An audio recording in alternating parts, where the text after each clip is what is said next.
ভারতে সংখ্যালঘু মুসলিম সম্প্রদায় সহ অন্যান্য সংখ্যালঘুদের ওপর অত্যাচার নির্যাতনের অভিযোগ বেশ পুরনো। দক্ষিণ এশিয়ার এই দেশটি অতীতে বহুবারই আন্তর্জাতিক অঙ্গনে এই ধরনের অভিযোগের সম্মুখীন হয়েছে।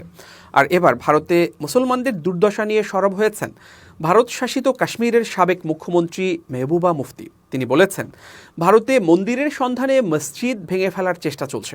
1947 সালে যে অবস্থা ছিল আমাদের সেই দিকে নিয়ে যাওয়া হচ্ছে বলেও অভিযোগ করেছেন তিনি। এক প্রতিবেদনে এই তথ্য জানিয়েছে ভারতীয় সংবাদ মাধ্যম এনডিটিভি। ভারতের সংখ্যালঘু নির্যাতন নিয়ে পিপলস ডেমোক্রেটিক পার্টির পিডিপির প্রধান মেহবুবা মুফতি জম্মুতে সাংবাদিকদের বলেন, আজ আমি ভয় পাচ্ছি 1947 সালে যে পরিস্থিতি ছিল আমাদের সেই দিকে নিয়ে যাওয়া হচ্ছে। তরুণরা চাকরির কথা বললেও তারা তা পাচ্ছে না। আমাদের ভালো হাসপাতাল, শিক্ষা নেই। তারা রাস্তার অবস্থার কোনো উন্নতি করছে না, কিন্তু মন্দিরের সন্ধানে মসজিদ ভেঙে ফেলার চেষ্টা করছে।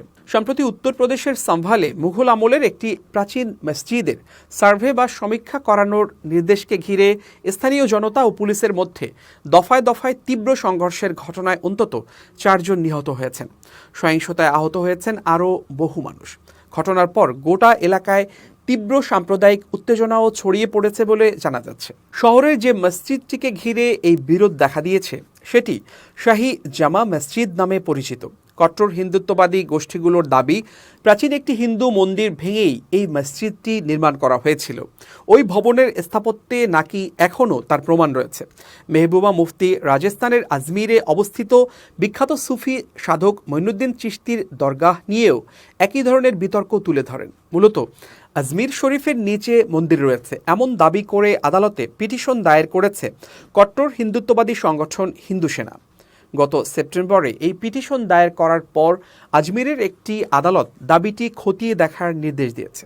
গত সেপ্টেম্বরে দায়ের করা ওই পিটিশনে আদালতকে আবার আজমির শরীফে পূজা করার অনুমতি দিতেও বলা হয়েছে।